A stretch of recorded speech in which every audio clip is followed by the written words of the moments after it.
Welcome to this episode of the Voices for Voices TV show and podcast. I am your host, founder and executive director of Voices for Voices, Justin Allen Hayes. Thank you for joining us. Thank you for your love and support, sticking with us. We couldn't do this without your support and you watching and listening and sharing. And we want to thank you and all the episodes. So thank you for that. We're very gracious to have this opportunity to come into your homes, into your car, subway, taxi, wherever you are, however you consume this video. Watch it on Hudson Community Television, or listen on, I think we're up to maybe 16 or 17 different audio platforms. You can think of that as like Spotify, Apple Podcasts, etc. So wherever you like to download and listen to shows, we would greatly appreciate that. We have quite the diversity of guests and topics, and again, we're Voices for Voices, so we want to share the voices of humans is really at the high level, as well as we have this lofty goal wanting to help 3 billion people over the course of my lifetime and beyond. And we can't do that. I can't do it alone. Our organization can't do it alone. And so it's through our guests and their stories and experiences and how they're sharing that is an additional catalyst. And so we thank our guests, obviously here today, but all of our previous guests, and then into the future. We're going to be hitting at least episode 300 by the end of calendar year 2025, and that includes in studio episodes as well as out of studio episodes remotely. We do some filming from time to time at different events. We have some coming up towards the end of summer, kind of early fall. So you'll obviously be included and able to watch and listen to those. So today we are going to be speaking with, call it this part 2, segment 2, with our in-studio guest, Rabbi Michael Steven Ross. And Rabbi Michael is a Reconstructionist rabbi. He lives in Beechwood, Ohio. He's the senior Jewish educator at Kent State Hillel, and rabbi of Temple Beth Shalom in Hudson, Ohio. He is also an adjunct professor at Kent State University, where he teaches the Hebrew Bible and modern Jewish thought. He is a jack of all trades. He's so talented. He also is a Jewish meditation instructor who has developed a number of meditation groups, and those are forming kind of as time goes on and new groups form. And we invite you, if that is of interest to you, to reach out. Rabbi Michael definitely be happy to include you and your friends, family, significant others as well. Rabbi Michael also directed a private learning center, Hayom, which is dedicated to present tense Judaism for 5 years. And he also directed synagogue schools in the state of Delaware, Pennsylvania, and North Carolina. Rabbi Michael is a member of the founding cohort of Rabbis Without Borders. He is also a published curriculum writer who also co-edited the recent children's prayer book, and I'm going to go to Kol HaNoah. And The Voice of Children. And so it's excellent to, obviously, when voices connect and we're able to share. So that's awesome to just be a part of so many different outreach activities. And Rabbi Michael is married to Rabbi Rachel Brown, And together, Rachel and Michael are busy celebrating family life with their child Gabriel. Enjoys all the time he's able to spend with his son, especially when it comes to baseball, one of his favorite hobbies and pastimes. The Los Angeles Dodgers are very near and dear. And Rabbi Michael, his education's at the RRC, from the RRC, the American Jewish University. So I hope I covered as best as I could an intro. So Rabbi Michael, thank you so much for joining us again on this episode. Yeah. So in our first part, kind of talked about the early years, and we're kind of capping that episode of current state, current times, current events, and so we wanted to pick up there in your journey and how obviously the current events are affecting you, the work you do, and then how I'm assuming the meditation and how some of that grounding is probably very helpful to you and to others. Thank you. So I'm going to start this off by going back to the fall of 2018 when I first got to Northeast Ohio. That end of October was when we had the shooting at the Pittsburgh Synagogue. So where we're seated, right, that's like about a 90-minute drive to from here in Hudson to Pittsburgh. And so a number of my students at Kent State Hillel were from that Pittsburgh community. It resonated so thunderously for not only my students, but the folks here in town. And that was really for us this real marker of saying anti-Semitism is now part of our daily lives, and we need to figure out ways to deal with it and how to navigate. So what was a crisis for the Jewish community also turned us into ways to develop connections to two local churches and to build interfaith relationships because they wanted to come and support us. So for the last 7 years, we have alternated our Thanksgiving interfaith service from my synagogue into the two other churches here in Hudson, where we have supported each other. That's been an amazing piece of fruit that has grown on that interfaith tree. To feel supported by our Christian neighbors while we're going through such trauma was really a huge blessing. And to then understand that the life of everyday Jews in Northeast Ohio since then has been marked by that sense of vulnerability.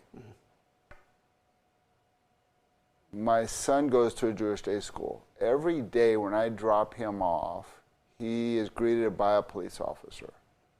Every Saturday when he goes to synagogue, he's greeted by a police officer. What we are communicating to him and to his peers is, you're not safe unless a police officer welcomes you into your house of worship, your synagogue. That's an amazingly complicated thing to hold as a parent. I don't know how many of our Christian churches need security at every Sunday service. Some, but not many. Right? It's just a very different reality for us. Part of our budget has to go at the synagogue or at Hillel to making sure security is maintained. So that's like the beginning of this conversation is anti-Semitism is now part of our everyday life, and since the war in Gaza broke out between Israel and Hamas, it has become an amplified part of everyday life. So I want to talk about the war over the last 19 months.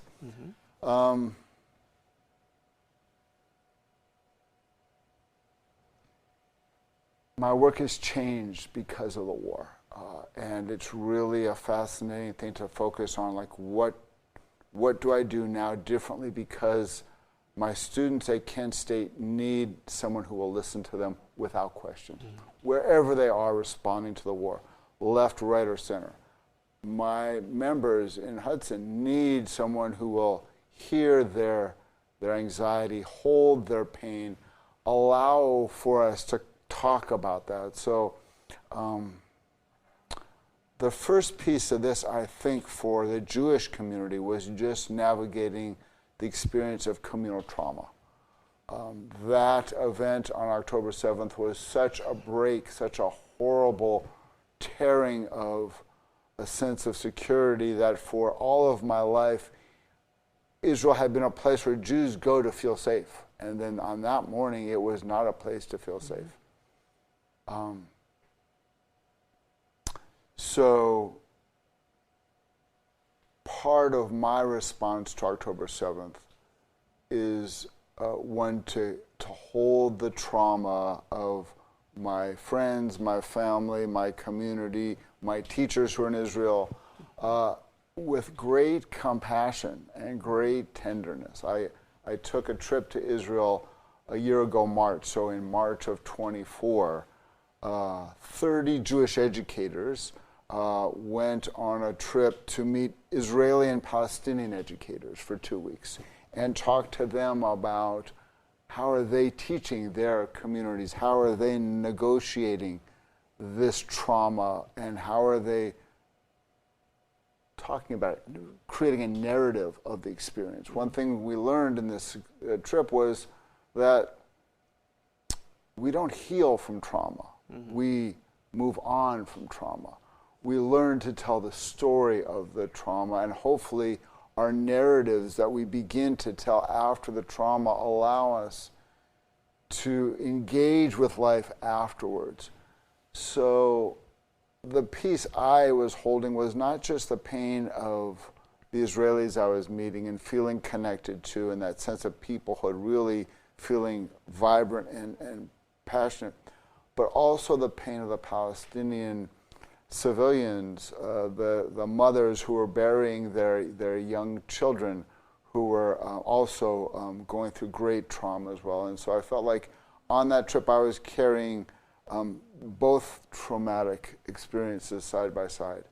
Certainly feeling more connected to the Israeli trauma, but also shedding many tears on many days over the Palestinian trauma as well.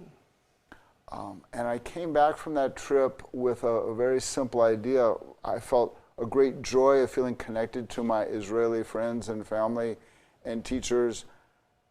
And I also felt a great sadness of their stories, bearing witness to their pain, allowing them to offer up their story and hear it without judgment, just as a sacred piece of what they needed to tell us, was very important, but also very heavy to hold that. So I've said that since I've come back, I came back from Israel holding 2 cups. One is a cup of wine. In Psalm 23, we talk about kosi ravaya, the cup overflows with joy. And so I feel a great sense of joy in my connection to my friends and family in Israel. And I hold a cup of tears. And that cup of tears is also overflowing. And to walk through life with both of these cups is just a different experience, right? That we're all a half step away from breaking down in tears at any moment. And we're feeling very much connected to the power of Jewish community. So one thing I've been paying attention to, going back to that time last March, was my need as a leader to be more grounded and present with my community. That the first couple of weeks of the war was so unnerving and so shifting a focus on like reality that I felt like I needed to have a daily practice of grounding myself before I got into work. And so I had a 3-part rotation that every day I would go for an hour-long bike ride out by Gates Mills, or I would have a half an hour of meditation and prayer, or I would be in a communal prayer setting. And that rotation from from bike riding to prayer and meditation to being in community were the ways I could feel centered, buoyant, aware of who I was. Because when I was on that bike in Gates Mills, nature was beautiful and life was okay. The chaos was manageable.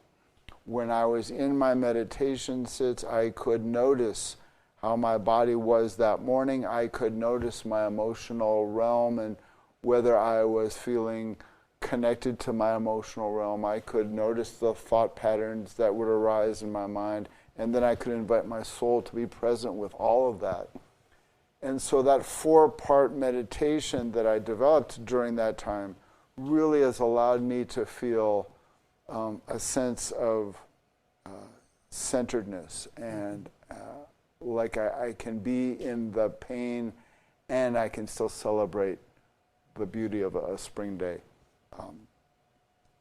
And so for that first year of the war, I really felt like I was doing a lot of compassion work, a lot of work on noticing my own sense of compassion for my students and for my congregants, for the Israelis, for the Palestinians. And what I began to pay attention to was that I was leading from not a place of wisdom, but a place of compassion. Or best said, a place of compassion informed by wisdom. And that was really new for me. As I mentioned last time, I like to think my way through things. I like to be the journalist or the scholar who can pull the books off the shelf and study them and tell people about the history or the context. I felt like when the war started, I didn't have any answers. And I felt like my folks still needed me to give them a sense of connection. And so the thing that I connected us to was community. We could find community every Friday night, every Saturday. We could find a sense of togetherness, because when we were in community, what I did pay attention to was when we were in community, we could share our own experience of the week. We could talk about the stresses, the anxieties, and we could hear other stresses. We could get out of our own head and realize that the group that was in our community coming together to be with each other was able to hold the pain, the anxiety, and that we could then go on and study some text together, pray some stuff, do some meditation, whatever the piece was. We could do that because the community could be that survival, that Noah's Ark that could float through the storm. And so I think for me, the grounding of the daily practice and being in community a lot each week were the ways I could allow myself to move from more of a scholarly rabbinic voice to more of a chaplain voice, to be able to teach from a chaplain's perspective. How is the pain landing with us this week? What's new about our anxieties, our stresses? And so from October 7, 23 until last fall, I felt like that was kind of our reality. And then as the election hit and we began to see the results of the election and the chaos that has ensued, whether you're on one side or the other of the chaos, we are living in chaotic times, both here in America and in Israel. That the same techniques, the same skills that I'd been working on during the war would be the skills and techniques I could use to navigate this chaotic experience. So we're now filming this in May, and a week from Thursday I'll have my first meditation group at Temple Beth Shalom. And so every other Thursday night at 7:30 we'll sit and we'll learn basic grounding practices to navigate the chaos. And I'm hoping that will be a beautiful conversation where we can have a different conversation, not based on the politics of the story that hit the front page or our social media feeds, but more our own experience of noticing our breath, noticing our bodies, and then allowing that information to be the conversation we have a way to talk about. Because I do think we're in a very interesting choice on a daily basis. We can choose to be swept away by the chaos, and most of us do. Mm-hmm. Or we can start our day with some gratitude practices. I can take 10 minutes and say the morning prayers. I can take 10 minutes and have a morning meditation. I can hop on my bike and go for a morning ride, and that will change my day. Oh, if that's the way I start my day, with gratitude, and maybe do a little bit to bookend the end of the day, then the noise becomes a diet. How much noise do we want in our lives? How much chaos can we manage? We get to have some choice, some volition, some agency on how much can we tolerate. We might need to be aware of the news stories that are unfolding, but we get to choose when we want to be engaged with that conversation. And I do think allowing ourselves to re-inhabit that place of choice will allow us then to have a different response and a different reaction to the level of chaos that we're greeting on a daily basis. That is truly amazing, because as you were speaking, the first thing that came to mind before you got to the 3 or 4 things and grounding at the beginning of the day was, how do you take your thoughts, your feelings, and then others. And for me, I'm just like, oh my gosh, that has to be like so overwhelming. But you were able to find ways to limit that as much as possible, to be in that as calm as possible before you kind of start the day. Mm-hmm. And I think for anybody that's gone through any type of trauma, current, past, that is helpful. And what works for you may work for them. Right. And what works for others may not work for us. And I think just that explanation of knowing that, okay, here's a person at the human level, and here's a way to get through a situation as best as possible. Mm-hmm.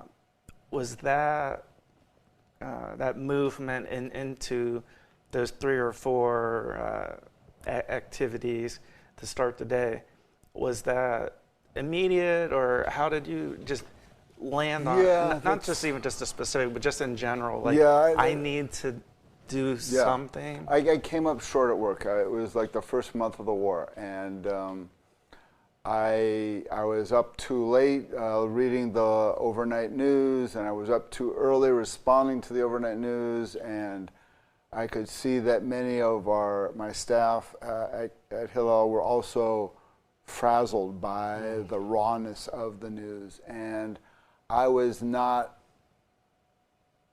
one of my staff folks offered up a teaching about the weekly Torah reading, and instead of choosing compassion to hear his thoughts, I chose wisdom to judge his thought with an edge of criticism, not criticism on his teaching, but criticism on how we're entering a new kind of perspective. And that was just the wrong gesture. I needed to greet his exhaustion, his stress, his anxiety with compassion. And so my supervisor mirrored that back to me later on, and I realized that I wasn't going to use my job to process my stuff. I would have to process that stuff on my own. And I'd have to find peers or other practices to process my stuff, and that I'd have to get clear with that before I walked in to be with my staff and my students. And that was the motivation, the impetus to really be in that rigorous daily practice to say, I need to do this, and then this will give me the opening, the spaciousness to do the work. Yeah, and that's beautiful on so many levels, and it can be applied to any trauma, any situation that is on our minds, and I can attest as well, being up late, looking at news, talking to individuals and then time zones, right? So if we're having conversations, whether that's through text or WhatsApp or FaceTime, depending on Israel is ahead of us a few hours, and if we talk about your love like LA and then there's 3 hours behind. So it's just that in itself of like. It would be nice to have things so universal where everybody's on like that same time, because I think that would be helpful, and that's something that I'm working through with some of the work that we're doing with human trafficking, where there's a survivor of human trafficking who's on a different time zone, and so we're having conversations, and it's like, oh my gosh, it's 3 a.m. Like I need to get to bed. Like I need to rejuvenate so I can. To your point, so I can be the best that I can for that day. The other thing I noticed over this past 19 months is that when I was able to be in these daily practices, my connection to God, my connection to my prayer life, my connection to my meditation life was so much richer and so much more vibrant that even in the midst of the pain and the tears, there was a profound sense of holiness and connection. And that was fascinating, to be able to say, all right, this spiritual work really can allow us to do both, to be grounded and to then feel this profound sense of connection. Awesome. Thank you for sharing everything, being so transparent and talking about tough subjects that are going on, and even like you said, just even the budget of like just modifying things. It's like, okay, well, this is just something we have to think about. We just have to do it. There's no, I mean, there is an option, but the safe option is security. Let me add a quick piece about anti-Semitism on college campuses. Oh, please do. A piece that's showing up in the newspapers and social media on a regular basis. It's a real thing. There is a profound, heightened experience by my students of anti-Semitism. Some of it is anti-Zionism. Some of it is just old-fashioned anti-Semitism. But there is a daily experience of anger, mistrust, and hatred for many of my students. And then they have to figure out what to do with that. So part of this, I think, is we've lost, since the war has broken out, some of our relationships, some of those interfaith relationships I spoke about. Some of our former relationships on campus with Black United students or SALSA, the Latino group, they have been diminished over the past year. And it is hard and painful to see that the trust that we spent years building and collaborations that we were working on together have now been pushed to the side. And so it's a very unusual time on campus, which means that the students really need community. They really need a place where they can have a second home and feel relaxed and grounded. So we've been doing an intense amount of community building for this period, and we're trying to figure out how to begin to talk about through a dialogue with each other, how to have dialogues to hear different Jewish experiences that are not the same, but holding complexity. And how can we begin to finally say, okay, I don't have the same perspective on you politically, but I can hear your story because I want to hear the motivation, the passion you have. That, I think, will slowly be building over the next 6 to 12 months as we engage in campus life. Thank you for sharing that. I didn't know a good way to bring it up, so I'm glad you touched on that. And we're in our last minute. Can you just share again how people can learn about you and the work and follow? So on Facebook, I am Rabbi Michael Ross. I'm also on Instagram, Rabbi MSR. And kenthillel.org is the way to connect to the Jewish Student Organization at Kent. tbshudson.org is the way to connect to Temple Beth Shalom here in Hudson. Thank you so much for joining us. Yeah. And thank you, our viewers, our listeners. First show, you've been with us from the beginning. And we thank our guest, Rabbi Michael Steven Ross. Stick with us for 2 segments. And until next time, be a voice for you or somebody in need.